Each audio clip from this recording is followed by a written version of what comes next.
I'm Ann Louise Gittleman, your hostess with the mostest for the First Lady of Nutrition podcast, where we bring you the latest, greatest game changers in the field of health and healing and nutrition space every single week. And today is no exception. I welcome Camilla Reese, who is a wonderful public health advocate for those of us that are being impacted by the wireless revolution. She's the author of Public Health SOS and The Wireless Elephant. My friend, Camilla Reese. So welcome, Camilla Reese. Great to be here with you, Ann Louise.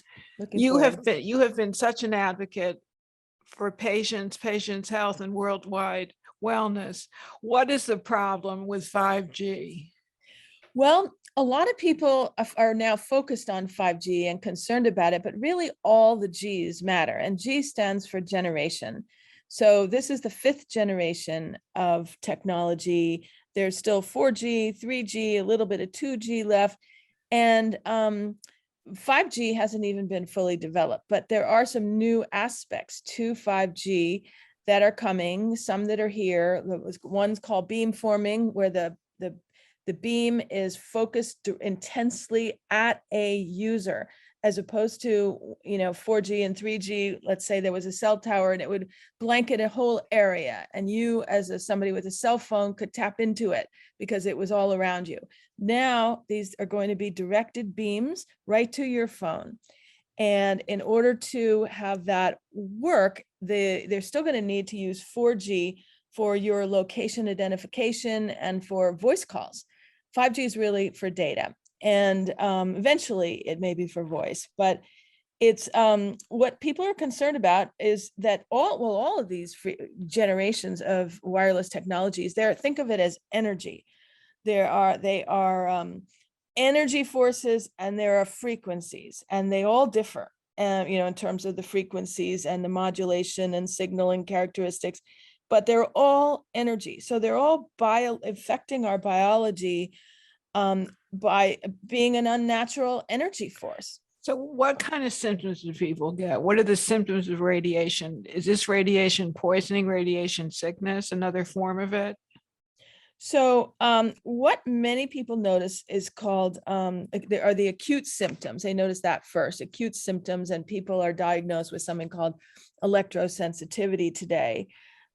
These symptoms range from headaches to fatigue, to heart irregularities, to memory loss, hearing problems, sleep disturbances is very common, many. There are myriad of different symptoms, and people tend to get different ones. And because think of it as like we have a beautiful nervous system, a regulation system that keeps everything in balance. And when you're introducing these frequencies and this energy, it's disrupting that natural communications in our body that keeps us in balance. And so, people get all kinds of symptoms, and it's really become a very serious problem. Back in 2002, there was a survey in California that showed that 3% of Californians then had severe electrosensitivity symptoms.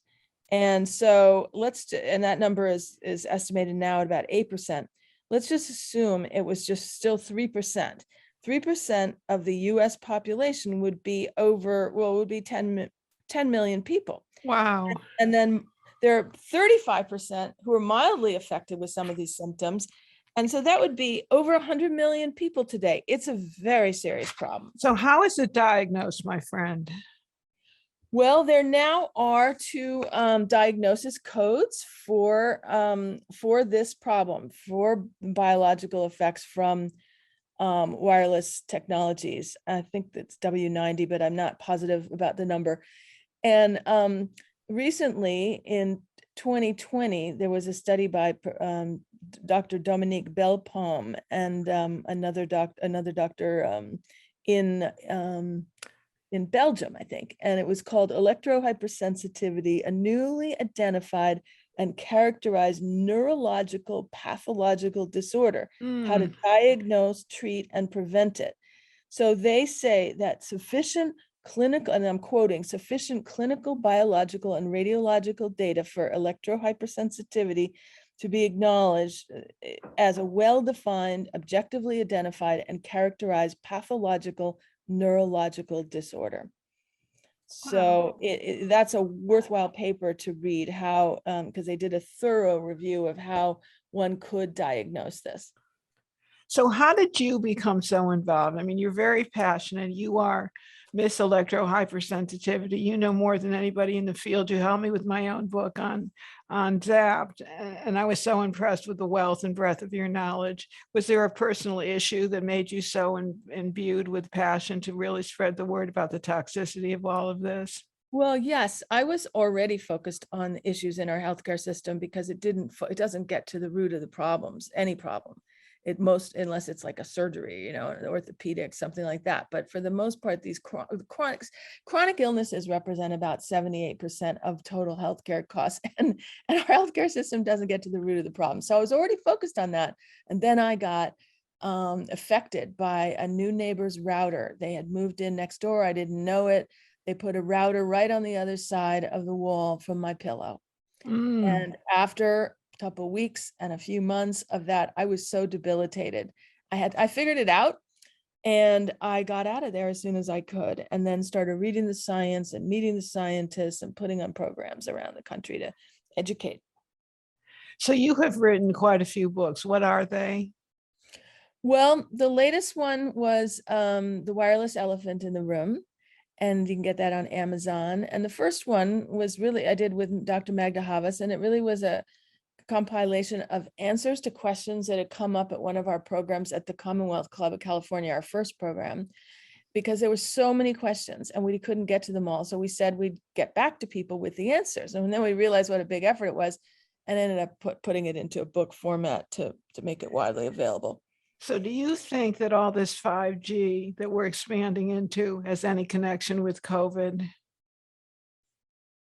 That's a big question. Well, That's a big question, yeah. but I need to ask you. Yeah, well, I can say that we know for sure that the electromagnetic fields are impacting the immune system. So there's a very good chance that it is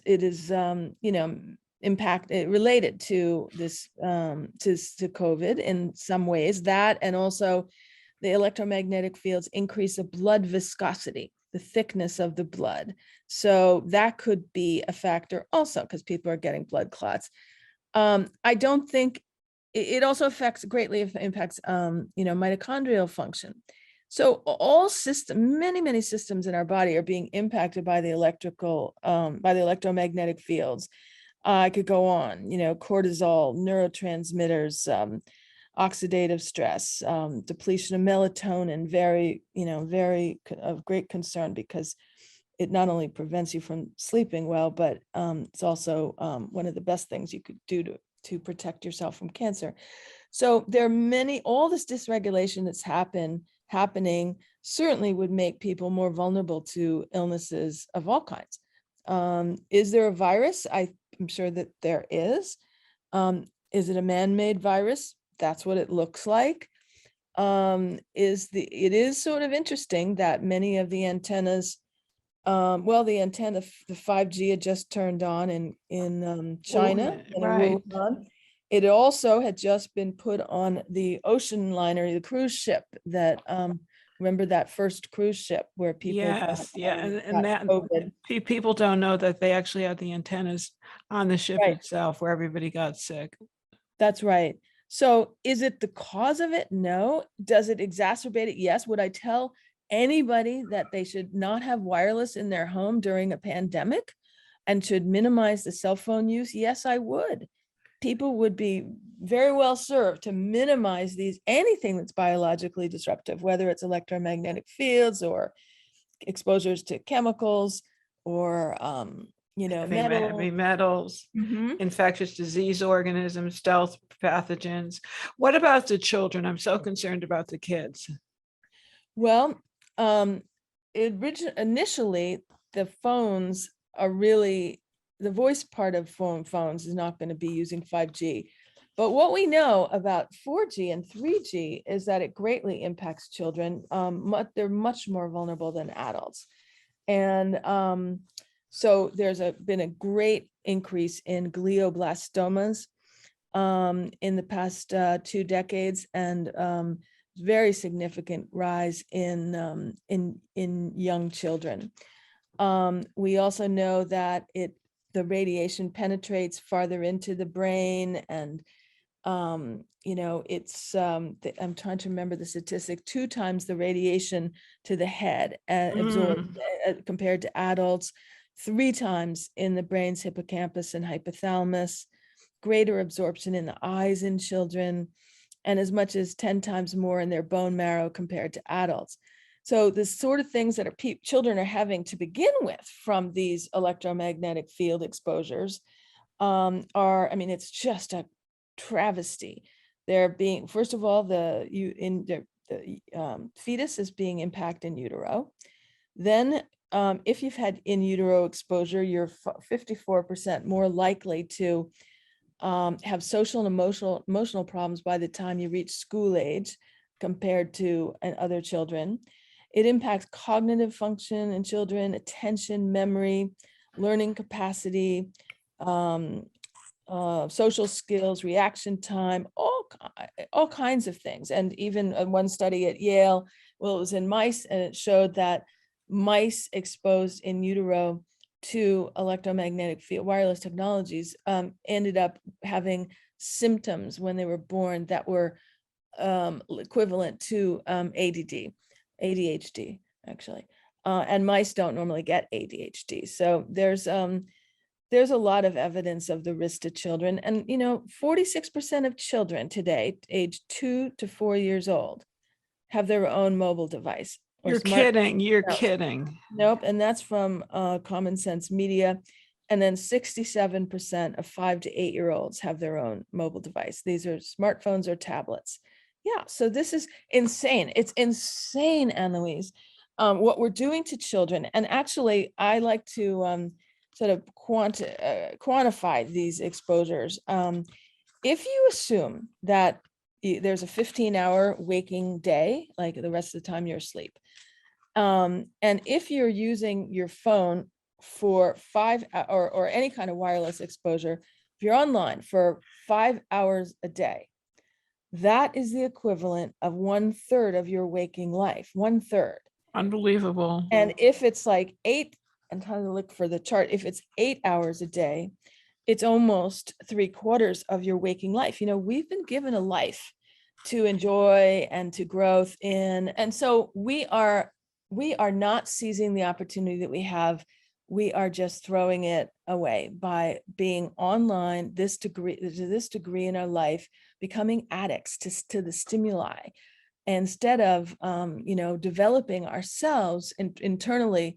We are like, people are just totally mesmerized by the technology. They're addicts to all the interesting things, but they don't realize that a lot of this addiction, tech addiction we're seeing around us, is actually related to the electromagnetic fields themselves. So one tip for people is that if you are going to use these devices, use them on a hardwired Ethernet connection, not on wireless, because if you want to minimize or at least reduce some of the addictive nature of these technologies. So my concern is back with the children. So what do you recommend for kids? What do you tell parents? Don't you have a wonderful Facebook group online, Campaign Against Radiation in Schools? Yeah, we have a Facebook group called Campaign for Radiation Free Schools. Also have a website called Manhattan Neighbors for Safer Telecommunications. That's manhattanneighbors.org. There's all kinds of information there for parents, and to understand what the risks are to children and what they can do and what schools should do. And is a document there, about electromagnetically clean schools. What does that look like? But it's really important. I wanted to mention one other thing that in terms of the side effects for children, is there was a study that caught my attention out of Saudi Arabia, King Saud University. And it looked at, they looked at 159 students ages 12 to 17.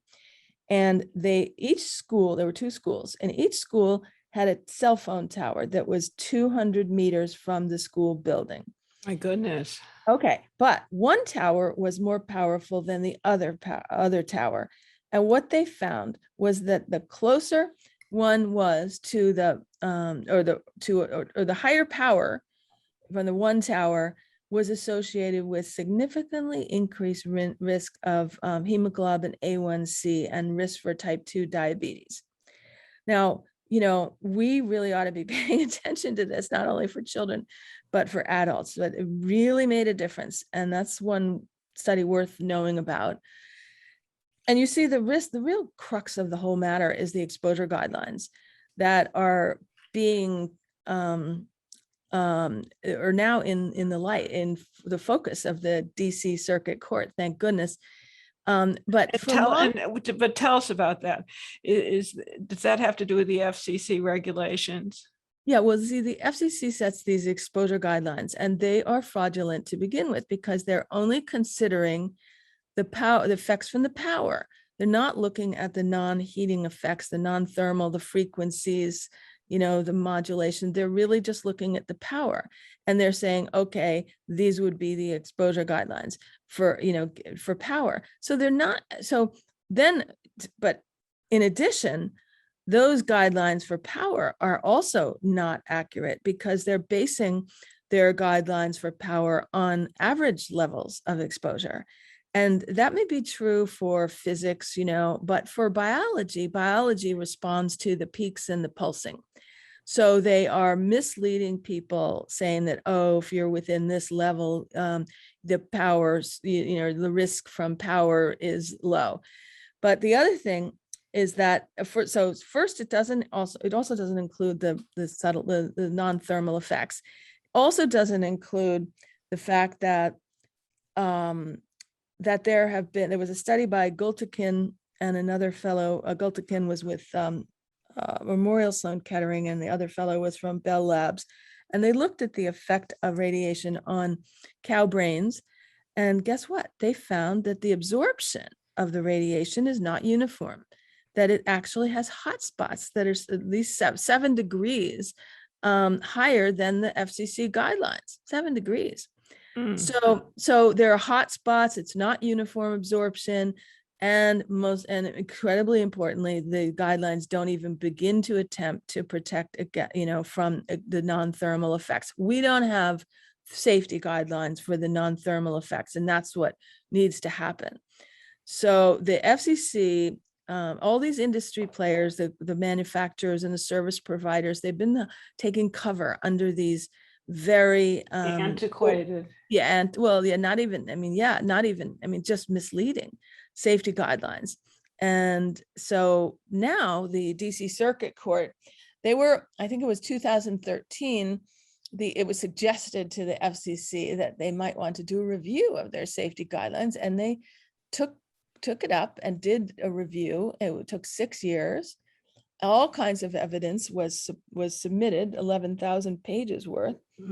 And they came back last fall and said, we've done a review and we don't see a need to change the guidelines. For God's sakes. And so the court gave them a real spanking, and they said, this is an analysis, this is arbitrary and capricious. It's not an analysis one would expect of a federal agency. And the FDA that you say you also rely on, they didn't do a proper analysis, would be expected of a federal agency. And actually they specifically mentioned, what about the evidence that for neurological effects? What about the evidence for risk to children and to the environment? And so they sent the FCC back to try to come up with a rationale where they could justify how they got to their conclusion, which of course won't be possible. And the other alternative will be that they'll have to go through a full NEPA environmental review. And of course that will bring it all out. And so they're in big trouble, I'm so happy to say. And they'll try to delay this as long as they can, but we're finally moving in a direction where a court has acknowledged the inadequacy of these guidelines, and they are the crux of the whole issue. And before we continue, I want to thank yet once again my wonderful sponsors, UniKeyHealth.com, the home of all my formulations, including Bowel Builder, Mag Key, and Super GI Cleanse, as well as CS-Health.com, the home of the only official activated sulforaphane products for internal and external body and beauty care. Thank you so much, my wonderful sponsors. So here's the issue that I think people are going to be wanting to know. What exactly can we do to protect the children, ourselves, and our unborn children? So if you are pregnant, you don't want to use a cell phone, and you would best not have Wi-Fi in your house. There's Period. There is evidence that not only does it affect the behavior of the children once they're born, but it also affects the organs. So is there an autistic connection? Some people would say that there might be. If you look at the growth in autism, the graph of when it started really increasing, it was exactly at the right same time that the antenna proliferation started going up. I mean, what year was that? I want to say 1990. I think it was 1990. It was in the early 90s. In the 90s, yes. Yeah.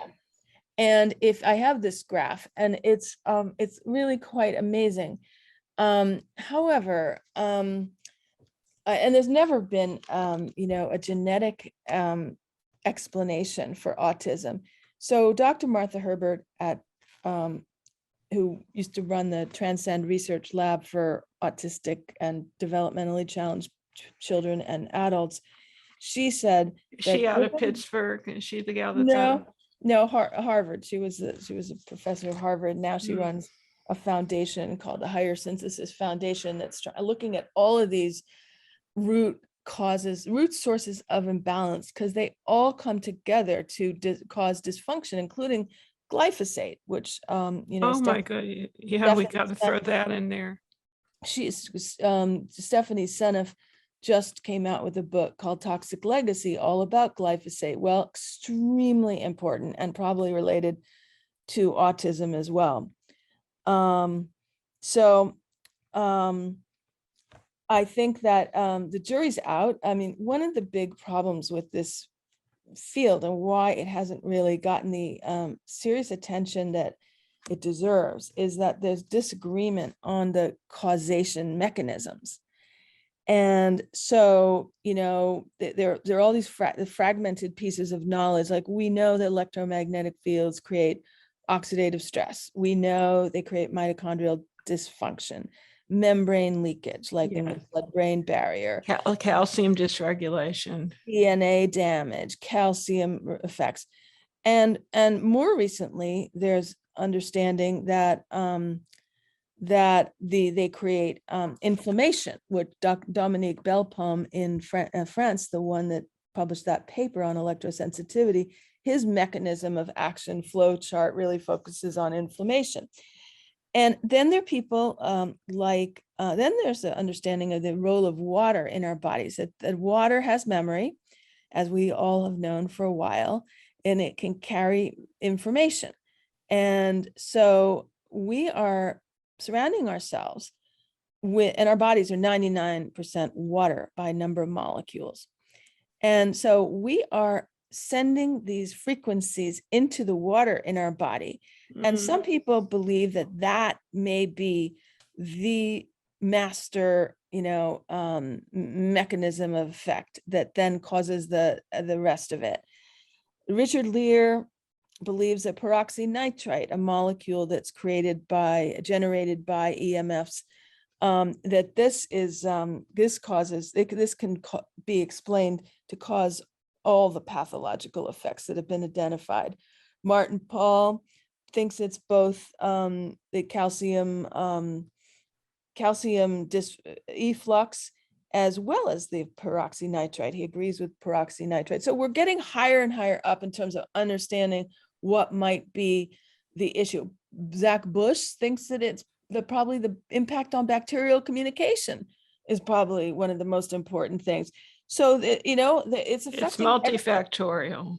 Yeah, and in fact, in terms of bacteria, I should mention that there was an article by Tahari et al., and they in 2007 showed antibiotic resistance with RFR exposure, radiation exposure, resistance to E. coli and listeria, and the antibiotics didn't work. Then there was a gene expression is different, it changes in E. coli after exposure to 2.4 gigahertz wireless. So their DNA level, changes that are happening that may be explaining. It's complex, nobody really there. I think maybe the water may be the smoking gun, but we'll have to see and publish on that before one can be sure. So when I do my podcast, I like to present an issue and then give them very tangible solutions. So tangibly, what can we do in our lifestyles, and what about taking certain vitamins, minerals, amino acids, herbs? Let's go to that route. So first of all, you want to use a landline phone as much as possible. Got it. Landline, everybody.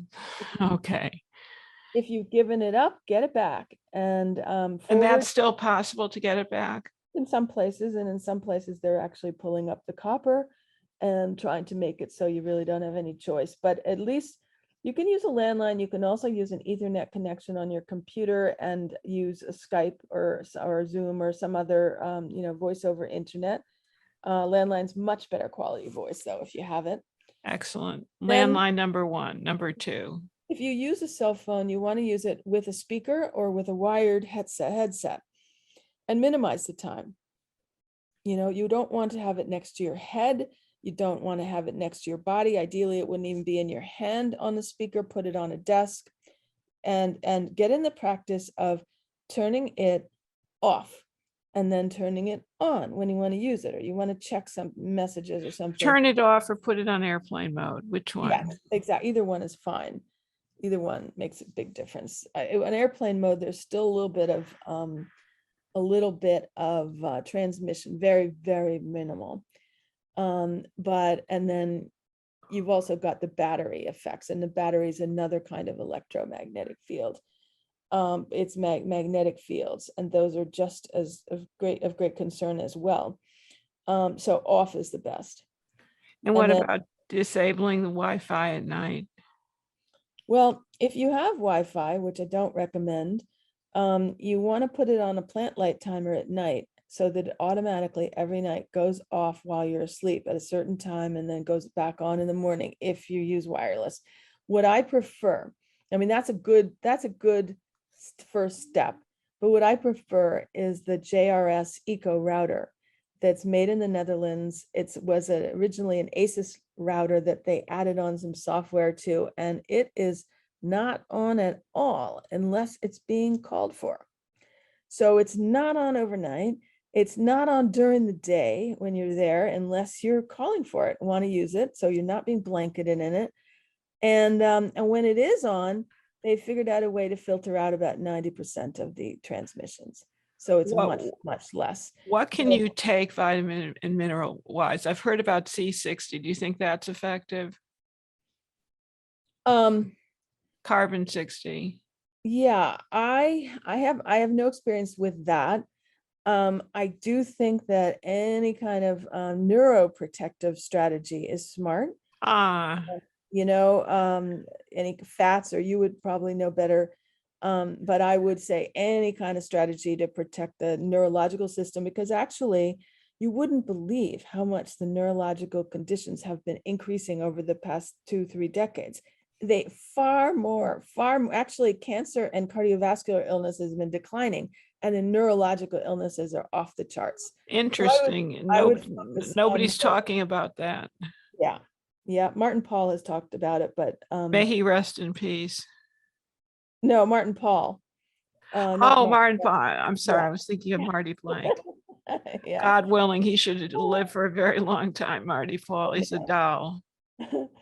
So neurological I also say support your immune system. So I recommend vitamin D, high doses, especially now that we're in a pandemic. But 5,000 to 10,000 IUs in an oil base. Mhm. Neurologically, I like the phospholipids. I like a choline. I like a Mhm. phospholipid, like even a sunflower lecithin from organic sources. Mhm. Excellent. Yeah, and it's easy actually to put in like a smoothie. If you make a smoothie, just put some of that lecithin in. Just got to get in the practice of regularly doing things that support neurological.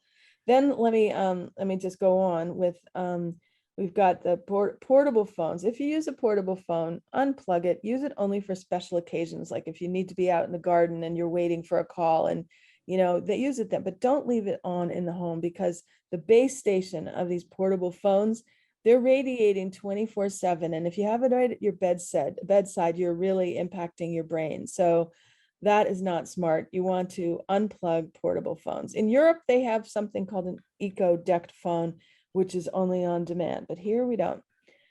Then ideally you want to hardwire your internet connection with cable or fiber. And also remember, after you've done that, to disable the wireless in the computer software. Put your computer on airplane mode, otherwise it's going to be working both ways. So and then if you're in a place where I use a wired only router, and you won't find them in the stores. You have to get them online. But that assures me that 100% of the time that I'm on the internet, I'm on a hardwired connection, not wireless. But if you buy a hybrid router that has the potential to be both a wireless and a wired, it may sound convenient, but unfortunately, sometimes they default back to wireless and you don't know what's happened. So you need to regularly check your environment. Environments change, get a meter. And What kind of meter, by the way? well, there are different meters for different kinds of electromagnetic fields. So you want a meter that is able to measure or detect the radio frequency fields, which is what comes out of wireless and cell phones. And I have a store site that's called emfsafetystore.com, that there are a couple of different options listed there. One is the acoustimeter developed by Alistair Phillips. I use the old electrosmog meter with the orange ball on top. I find it really I've been with it for so long that I know what the numbers mean. And there's a new meter out that's called the Safe and Sound meter. I have a little bit of experience with that. I tend to prefer the acoustimeter. We get different readings, so I think that I don't know, all three, as a detector, it doesn't really matter. You're just gonna be able to see, is it high? Have I successfully remediated and got it down to low or green? Or both the Safe and Sound and the acoustimeter have a sound capability, and or there's an Acousticom too that has the sound capability. So that's helpful for illustration purposes, to show people how these invisible frequencies that we can't see or feel. We don't have any warning system like we do for a chemical, where we'd smell something bad. It's a great thing. I think everybody should get a meter, actually, to really know what's going on, and to know what changes. Things change. I was fine where I am now for a couple of years, and then all of a sudden I started getting dizzy and not well. It turned out I got out the meter. Oh my gosh, the levels are really high. Where could they be coming from? Not again, not this again. Turned out a new neighbor had moved in this location and put two routers on the other side of the wall. Oh my God. And I had to remediate. I'm so proud of myself, because I got the industrial quality aluminum foil. I got beautiful beige linen fabric and put it over it, so you don't really notice it. And I got it down to 0 in the meter. So we really need, there's just not enough people who are trained in this. So we need to become empowered, and you can study all about this through the Building Biology Institute in Santa Fe. They have online courses, they have in-person courses, and as you know, they're a wonderful group. So yeah, and don't forget also with the computers that you want to hardwire all the peripherals, the mouse, the printers are one of the highest emitting sources of And the keyboard. And the keyboard. Printers, you also need to, not same thing, you need to hardwire it to your computer, but you also need to then go into the software on the printer and just turn off the wireless. And then it's done. So before we go, and I know you've got a very busy schedule, where can people find you? They can find me, they go to manhattanneighbors.org and email me off of that. They can connect with me on the Facebook at the Campaign for Radiation-Free Schools. And those are probably, or electromagnetic-health.org, one of my early websites, and that's either any three of those, any one of those three, I can be contacted. Happy to talk to people. I'm so happy that you agreed to be my guest today. Will you come back? Of course, Anne Louise, my pleasure. Happy to come back and talk about, there's so much to say on this topic, and people don't know.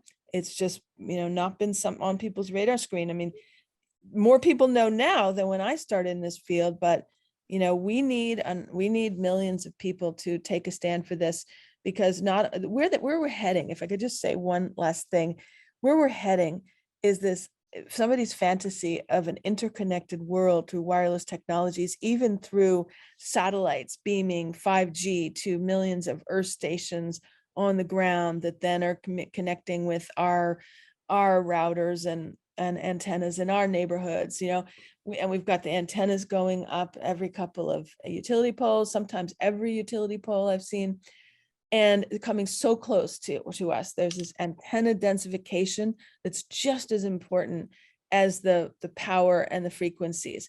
The densification, getting closer and closer to us in our homes with the Internet of Things, outside in our neighborhoods with the utility poles, antennas on the utility poles, and coming from space. They're projected to be 50 to 80,000 satellites going up, transmitting wireless from space. This is really, I mean, there are so many people like astronomers and NOAA warning about weather forecasting interruption, and lots of lawyers getting behind this now. But you got to really step back and say this whole picture is insanity. We're disrespecting life. We're disrespecting that natural balance in our bodies, that those regulation systems. We're playing with fire. And we see it in the numbers of the people who are chronically ill. I mean, today I looked up the other day, there are 4.4 billion prescriptions issued in the United States, or filled in the United States today. 4.4 billion prescription, and we have 330 million people. Unbelievable. Like, we are a sick world, and we've got to step back and look at the forces that are creating this ill health and physical health and inability to focus, and all the kids needing to be on drugs, ADD drugs. We need to really step back and learn and go back to nature and go back to the basics and begin again with a healthy relationship to life. I love that. On that very positive note, tune in yet once again next week, my friends, for another First Lady of Nutrition podcast, where we bring you the latest, greatest news that you can use to be healthy and happy for the rest of your life. Have a magnificent week. Shalom, shalom.